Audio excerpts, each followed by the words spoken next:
I'm Mina Malik Hussain, and you're watching The Coffee Table, and today we're talking about my favorite things, women in books. Clap for my own self. No, I'm delighted because I think that these three women who are on the show with me today are leading the charge of Pakistan's publishing renaissance, and it is such an exciting place to be starting from, and they have so many wonderful plans up their sleeve, and they are really three people to watch for the future. You heard it here first on The Coffee Table. Remember that. We are so excited to be welcoming back on set today our friend Meher F. Hussain, who is a journalist, an author, a media consultant, and most importantly, the founder of Zuka Books.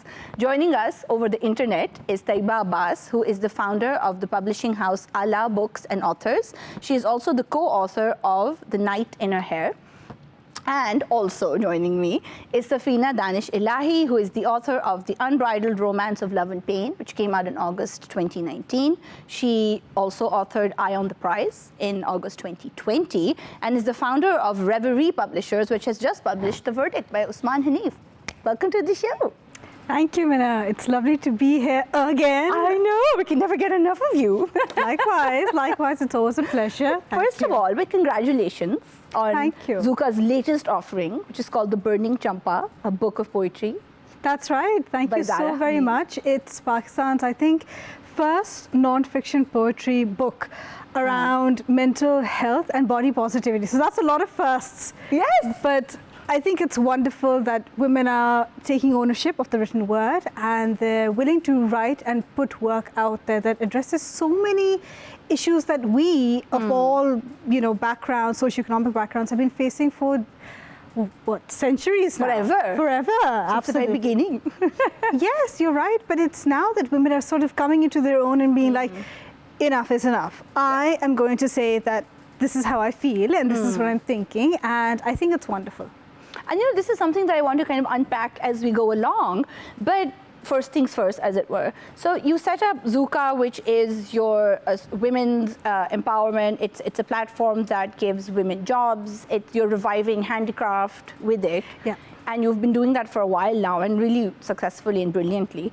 But then what happened for you to sort of now think, and you're a writer, you're an author, a journalist, you've been sort of, working with the word for your whole career now. Yeah. So what happened? At what point did you feel like now you need to kind of foray into publishing? The link has always been the written word throughout. So Zuka Accessories came about whilst I was working on Pakistan, A Fashionable History. Yes. It's Pakistan's first fashion book. With Another first? Yes, another first. Another feather in my cap. So that was co-authored by Saad Sarfaraz Sheikh. Yeah. And what I realized was that there is so much potential for our craft, for our fabric, locally produced fabric, and that's how Zuka Accessories came about. And I thought, this is it. I've done a book, and I'm going to run this small social enterprise, which is in partnership with Labour and Love by Nuria Iqbal. Yeah. And I figured this is it. But then something struck me, the battles, the obstacles that I faced in my own book, the fashion book.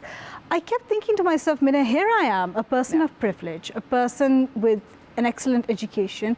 I'm very aware of my standing in my profession, in my career, in my network. And the one thing that kept striking me was, if I am facing so many issues, because a lot had happened, socio-political, regional events, nationally our publishing industry unfortunately is a wasteland, and although things are changing now. Yes. And so I just thought, this is ridiculous. Yeah. Someone's got to do something about it. So I folded my sleeves up and I thought, right, let's get down to business. Yeah. And my God, what a journey it's been. What a journey it's been. The sleeves just going up and up and up. And yes, up. I'll be wearing sleeveless very soon, and I'll be more than happy to do so, because if it means that there's more liberation, there's more acceptance in the market, I'm all for it. No, that's fantastic. And I believe that, hi, Safina. Can you hear me? Hello, how are you doing, Mina? Hi, welcome to the Coffee Table. That's a pleasure to be here. It's wonderful to see you, albeit across a screen. So, Safina, tell me a little bit about your own journey with Reverie. Because again, you are somebody who is a writer, you've put books out, you're a published person, and now you are a publisher. So how did Reverie come around? So, Mina, Meher was just talking about, many avenues that one, sort of faces, many challenges that one faces as a writer in Pakistan. And I think all of us sitting here already know that, there was a book ban, which sort of was a roadblock for writers, in the past couple of years. So Reverie basically came about when I was, trying to find a publisher for Eye on the Prize. Yeah.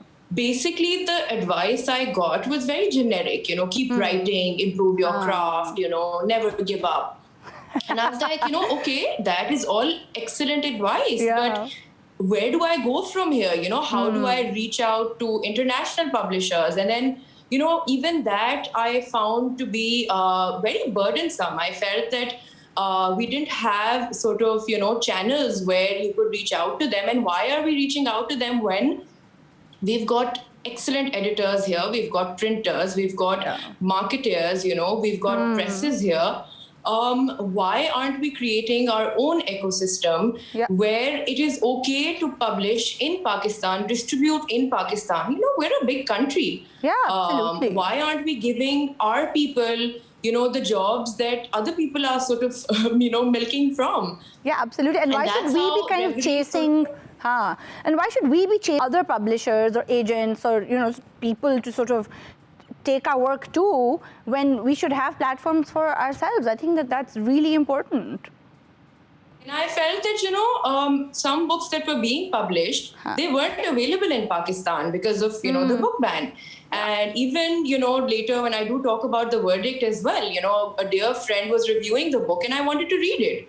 And I said that, how do I get my hands on it? There is absolutely no way to get it here. So, all of these issues sort of got combined. And as they say that, if you think that if there's something missing, if you don't like what's being written, write your own story, sort of just take the narrative in your hands. Yeah. No, absolutely. I love it. I love all the girl power. Everyone is just like, we just got down to business and we're doing things. I love it so much. So hi, Taiba, can you hear me?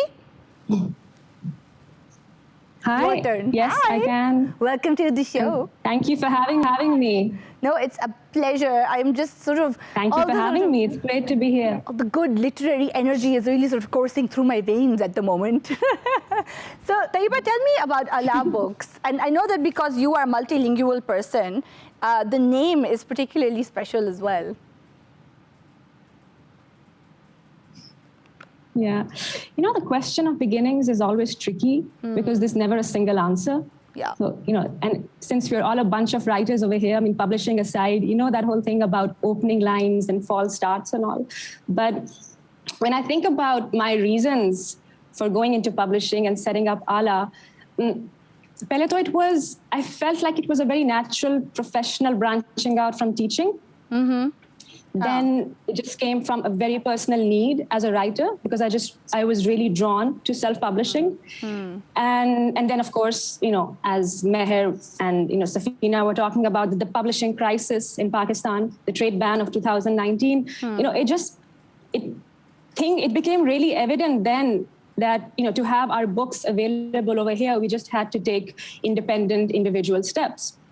And the best part is that we already had a wonderful example in front of us and a great point of inspiration. Chandana Minhas, and Mongrel Books, and a female publisher. Yeah. So I think she really paved the way for people like me and Meher and Safina, But I think even before that crisis, the fact that we had, just completely naturalized this reliance on foreign publishing was something I found really disturbing. As Safina was just saying, we're a huge country, right? And we're a country of extremely creative people. We keep producing stuff in fiction, in verse, in non-fiction, across various languages. From our native languages to Urdu to English.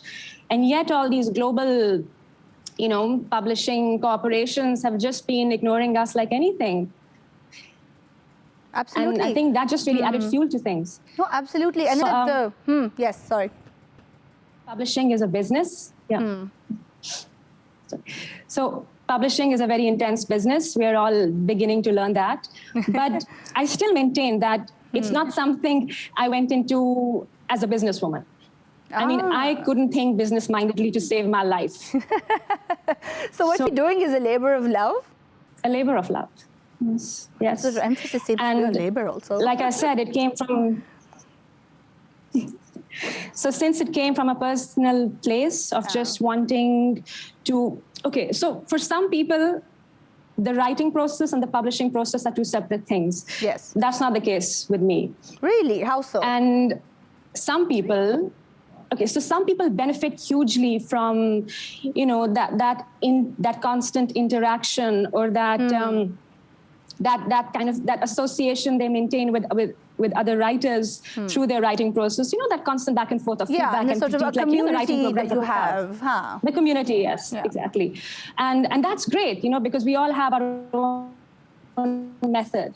Yeah. But for me, I mean, it's really important for me to just hold on to that quiet, intimate, solitary experience of writing and publishing. And for me, at least, I mean, a book is something I can only offer to the world once it's done and once it's fully packaged. That's just the way I am. You know? Yeah. So that's why Allah happened. And so I feel like it's also a question of an audience, because I kind of feel like it's like this noble thing to say that writers should write just for the sake of writing. But it's also very lonely to just write for the sake of writing, and if nobody reads what you've written, then that's no fun. Nobody wants to be sort of existing in a vacuum. I don't think I agree with this concept that you write just for the sake of writing. I mean, we all saw that boom with blogs. Yeah. But what happened was that those blogs were seen as a means of connection. So even with the written word, when you say that, oh, I'm just writing because mera dil cha raha or I feel like it, that's all very well. But there's always an element of wanting to find that your art connects with somebody else. It validates them if it doesn't validate you. It helps someone if it doesn't help you.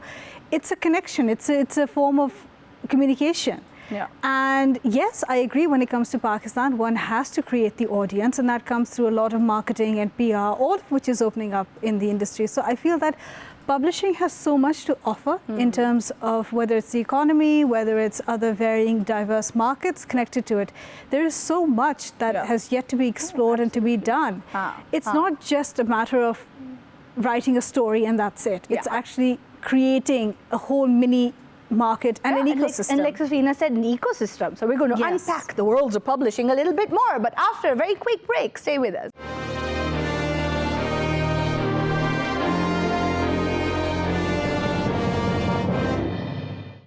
Welcome back to the coffee table. I'm Meena Malik Hussain, and you're watching a fantastic show about girl bosses leading the charge of the publication scene in Pakistan. And we are talking to Meher Hussain from Zuka Books, Safina Ilahi from Reverie Publishing, and Taiba Abbas from Allah Books and Authors.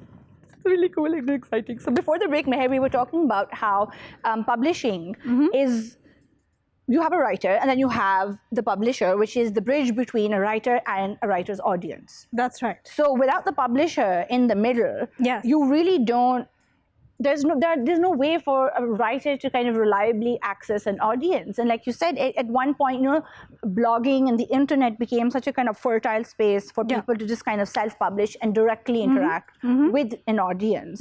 But the role of the publisher hasn't diminished, though, in the literary scene, in spite of the internet. No, I don't think the role of the publisher has diminished. In fact, I think within the Pakistani market, the role of the publisher has gone beyond just printing books. You see, you cannot just publish a book. You have to register as a publisher in order to get an ISBN number, which is very important. What's that? The ISBN number is a code that basically registers a book on the international system, and it enables you to stock at bookstores. Without that, you can't really sell unless you sell directly. That's a different thing. Then you'll have to rely on blogs and social media and all of that, which is fine. If you want to go down that route, that's absolutely fine. But if you would like to have a wider audience, then you have to go down the proper route and through the proper channels. With regards to the role of a publisher, today in Pakistan, it depends. If you want to go into the wider network, such as, for example, Folio Books by Bilal Zahoor is doing, then you need to make connections with other publishing houses, other agents internationally as well, and have a wider distribution network and a bigger budget for printing. Because printing isn't exactly cheap either. No, and if you want a good quality product, then it has to be done It has to properly. be done well. And why not? We have to do justice to our writers who are trusting us with their work. And in the case of the Pakistani writer, we tend to mine our lives. We tend to put in a lot of ourselves. So it's very important that on the role of the publisher, you're respecting that. You're not just viewing it as, oh, just another manuscript. It's not. It's somebody's life and soul and blood, sweat, tears, Absolutely. and zindagi, all of it packed into one. And because you guys are, if I may say, indie publishers, and you guys are a smaller setup, you can give every book and every author that kind of attention and that kind of, sort of nurturing that a new writer would need. Absolutely. I think every publishing house has their own sort of set of preferences. For example, with Zuka Books, I'm looking for something completely out of the box. Completely different from the mainstream. I want diverse books. I want authors who aren't scared to jump in and take the risk. That's what I love most, an exhilarating read. And so far, the books that we've published have all had that impact, which I'm really pleased. It's not so much about making money, although obviously we all need to eat, we all need to make a bit of money, but it's also about pushing creative boundaries. I think for so long, the market has been stagnant with the same old, snooze, and sort of wali kitabein. republishing classics and republishing a lot of the old republishing guard. classics thing is actually a quick way of making a quick buck.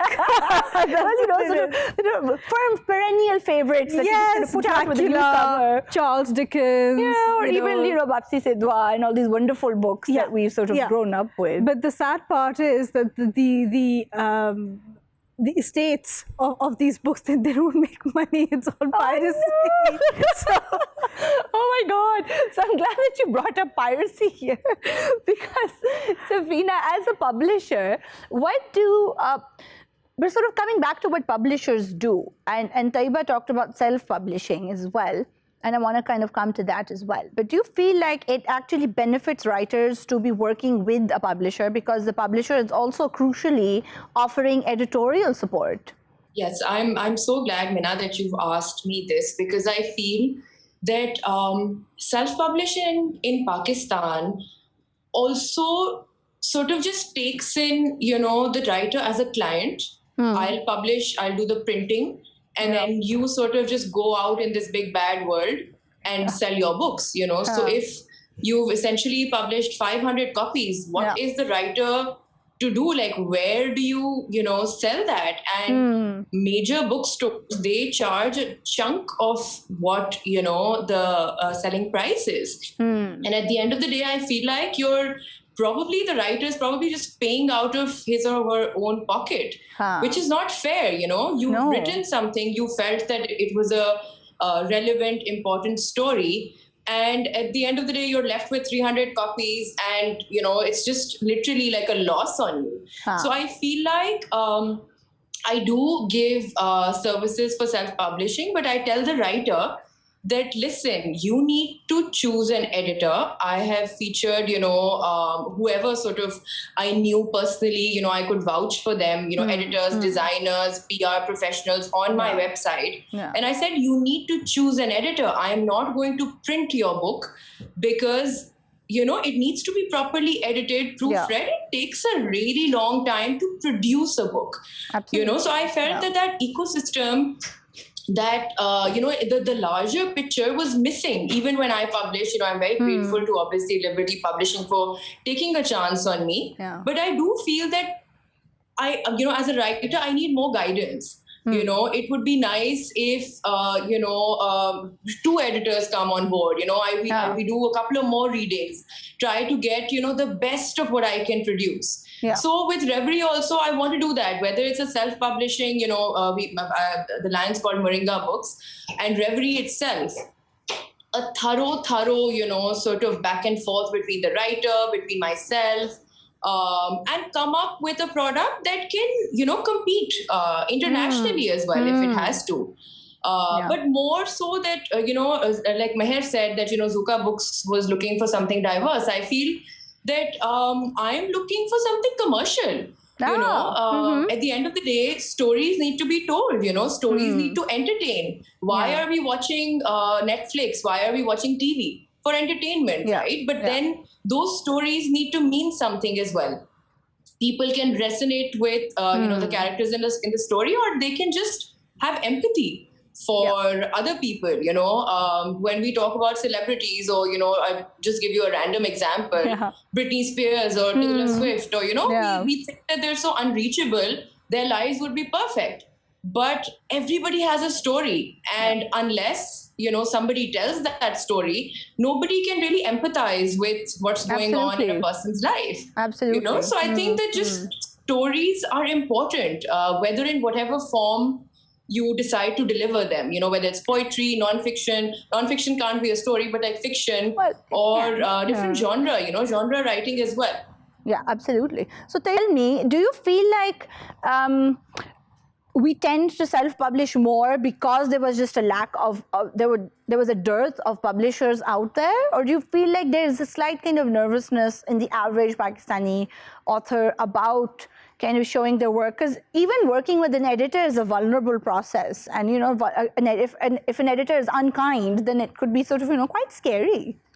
Especially in the case of Pakistani writing, where we have been, I would say to some extent, we've been brainwashed, and we've been, there's this trend of demonizing tropes, Yes. And I think that's a very, very dangerous thing. And I'll come to that in a bit.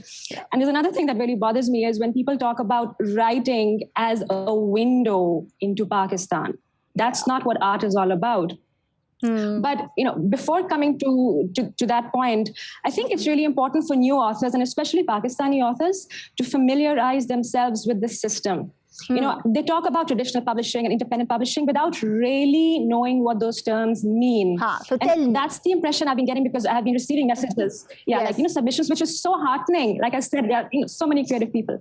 But so traditional publishing is basically, you're talking about multinational corporations, and we don't have them in Pakistan. No, and they invest in the future of a book.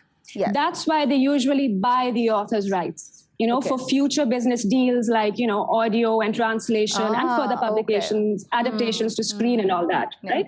And traditional publishers, they are basically on the receiving end of sales. Right. So they don't charge you anything before, but later on, that's where, Now, when you're working with independent publishers, it's a different situation, because the investment is in the production, is in the process of production, from the editing right down to distribution. And the author's rights remain intact. So, which means and that the independent author has the publishers, rights. Those platforms, they're basically... Absolutely, to approach other publishers and, to keep selling their work elsewhere for other projects. Because, I don't think one should see it as a matter of, choosing one publishing option versus the other, because that's not how it goes. It's a series of choices. So even if you choose to self-publish, like in a place like Pakistan, where it's really needed, because we have so many unrepresented voices, and there's an awful hierarchy of selecting the one that perhaps, might just draw a better international audience. I've actually seen that happen. Yeah. So, So I think people should first begin with, really identifying or choosing where they fit, which situation would be a better fit for them if they want to go for traditional. That's very important. If it's independent. But No, I think that's an important thing to consider. Absolutely. What is the advantage? So the advantage, if I understand it correctly, of an author keeping their rights and it not being sort of taken by the publisher is that then the author is free to take the project to other places and kind of maximize the potential of that project of theirs. Yeah. And, there's one more thing I would like to add. Perhaps like 10, 15 years back, this would not have been a viable option, because, authors lived in a state of invisibility. So it was just bookshops and the publisher. But now, the miracle and the blessing of social media is that the reader is, constantly in touch with the writer, like whether it's involved and in touch even, like, you can just write to them, but they'll actually respond. And it's not even about personal messages or anything. It's having a running conversation, about their work, about the books, about any particular discourse. And that's how it should be. So you don't need any other in between. It's a very direct link. Right? That's great. So, and ideally, your I think, publisher should be somebody kind of fostering those conversations and kind of fostering that support that a writer can have and helping you connect with community. So much fun. I hate taking breaks in conversations like these, but needs must. We'll see you in a minute.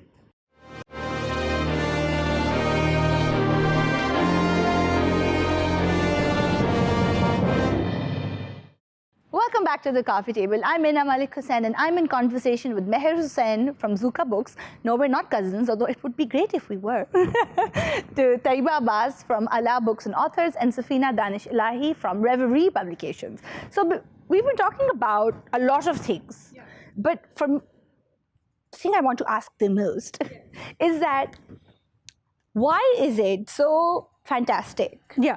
And I think that this is fantastic, is that here we have you three and a lot of other women who, including Shandana Minhas, I'm glad Taiba mentioned her as well, is that why is this so important that women and women publishers are now taking back control of our literary landscape?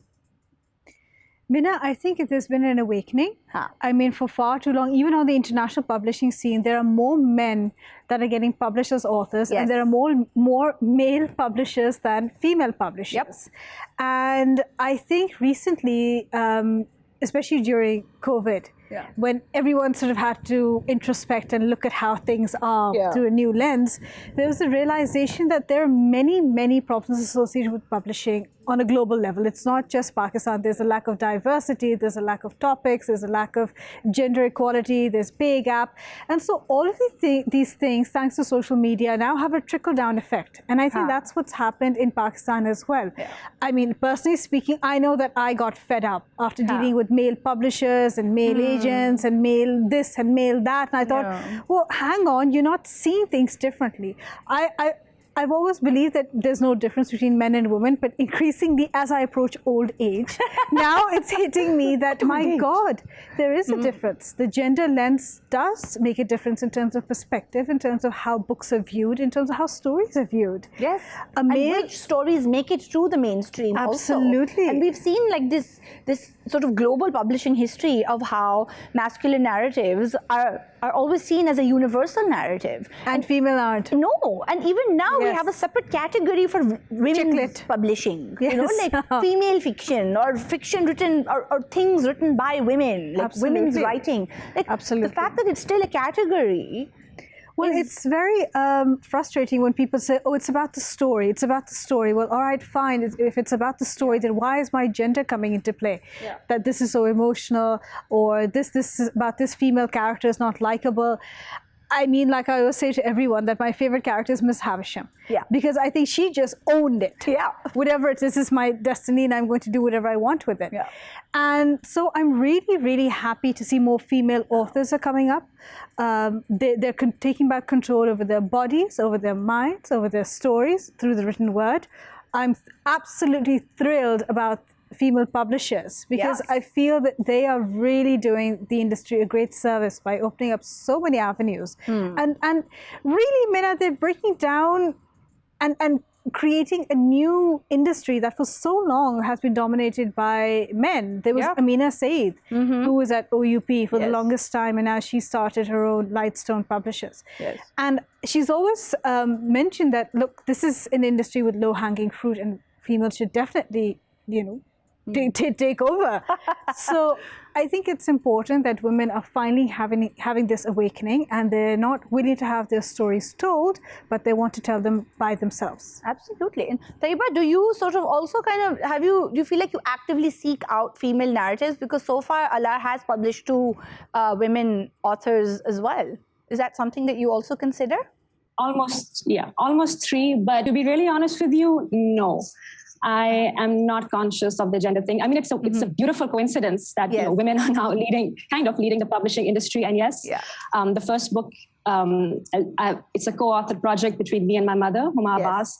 And the second book is by Nawa Rizvi. But the third book which will be out in winter, inshallah, is by Jawad Raza. So I'm sorry about the fact that she's like, following the women. But no, you're not breaking the streak or anything. No, it's not a thing. It's not a thing, huh? Yeah. Yeah, but I see it as a Pakistani thing more than the gender aspect. So it's a sense of ownership. Yeah. Finally owning that Pakistani identity, so to speak. Absolutely. Without the gaze that has been imposed on us. Yes, because so you talked about tropes earlier as well. Some kind of breakthrough over there. Yeah, and I feel like you talked about tropes, and I feel like it's so exciting to be sort of, for publishers to be taking back control of the narrative also, because this is the only way that we can tell our stories on our own terms. Because there's so much conversation in international relations also really about just, a certain kind of story. Yeah, I mean, okay, so what do tropes mean? A certain a metaphor, a certain symbol or recurrent theme, fine. I can understand the fact that you can criticize, I would say, a hackneyed use of certain concepts or certain themes, but there shouldn't be, shame or ridicule.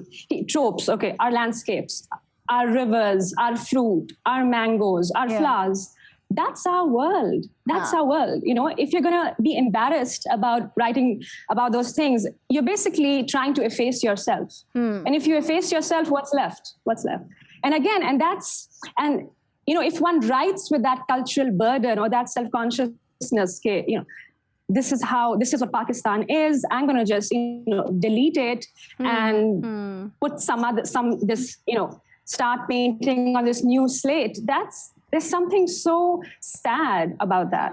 That's just an outward gaze that has been imposed on you. So, Safina, what do you think about that? Because do you feel like it's a kind of a chicken and egg situation also, where, and you talked about this earlier in the show also about commercial viability, that you write a story, but an international publisher has a different agenda to maybe your vision as a writer, and then in the interest of wanting to be kind of viable that way, do you feel like a lot of writers of color or Desi writers do kind of end up having to manipulate things or kind of just redo things, even though their heart really isn't in it? And if you have that ecosystem that you talked about of local publishers and local editors who support your work the way that you envisioned it, then that's a completely different kind of literary experience.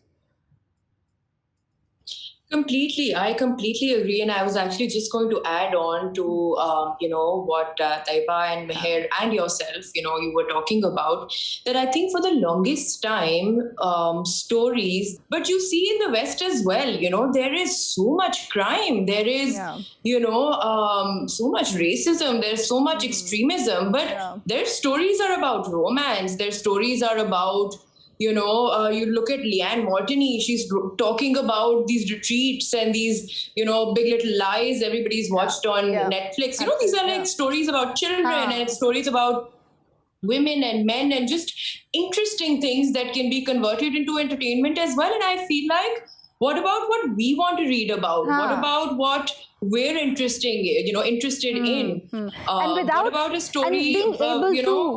And being able to do that, having the burden of also being a kind of spokesperson for our culture, because sometimes you don't want to do that. You just want to write your book or your poems or your essays or just be. You just want to tell a story, and that's fine. We love Sidra Sheikh, for example, wrote sci-fi. Yeah.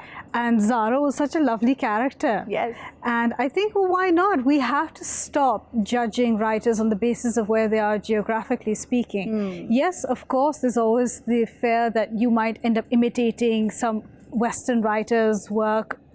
But you have to see, that's the editor's job, to differentiate between imitation and inspiration.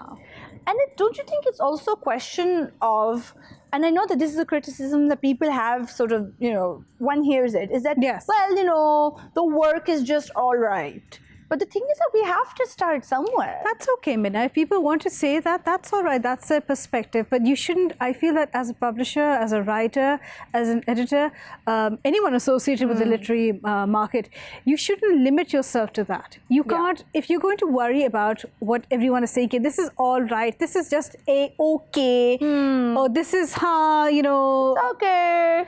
like what rubric are we using for this okayness? And Absolutely. also, how is the scene going to develop Yeah. unless people write and put work out there? We And need- again, it's that communal experience. Yes, it is. Absolutely. We need to realize that when it comes to the English language, Pakistanis see English in a different form compared to, let's say, the West, or even how India might see the English language. Every country has its own take, has its own interpretation, has its own perspective, and they utilize language in a different way. I mean, what I may say right now could be said in a very different tone to you or to Safina or to Tayyiba, and that's perfectly fine. The idea, I think, right now is to create an ecosystem in which we can start planting seeds. And in the next year or so, I mean, I see a lot happening if we continue at this speed. There is so much that can happen. It's just a matter of letting things be, let them grow. And also, I feel like not underestimating one's audience, because when I look at bookstores, for example, and when, you know, the bookstores in Lahore I frequent, whenever they have like a shipment, everything is sold out in days. Yes, it so is. I find it really sort of strange when people say that, oh, well, there isn't a market for books. No, there in definitely Pakistan. is. People are reading books and people are publishing books. It's just that the business side of it has got to change. As Safina mentioned, that bookstores, you see, there's no regulation in the market. So there's no one set commission rate. Some can be charging, you know, ridiculous amounts, and others might complain about lack of space, but they're actually looking at a commercial aspect. So these are all issues that need to be tackled, because for so long this publishing industry has been left to rot by the state, by society, and there's been a reliance on external markets. For example, I found it really strange that Pakistani authors go to India to get published, and then those books are sold back here to us. Clearly there is a market. Of course. And the thing is that those publishing houses are in India because of their enormous market. Yes, the economics of it comes into play. Yes. So that's the only thing. So I genuinely feel if we can create a market, and I think you mentioned something about the audience, creating audience. You have to create the demand here.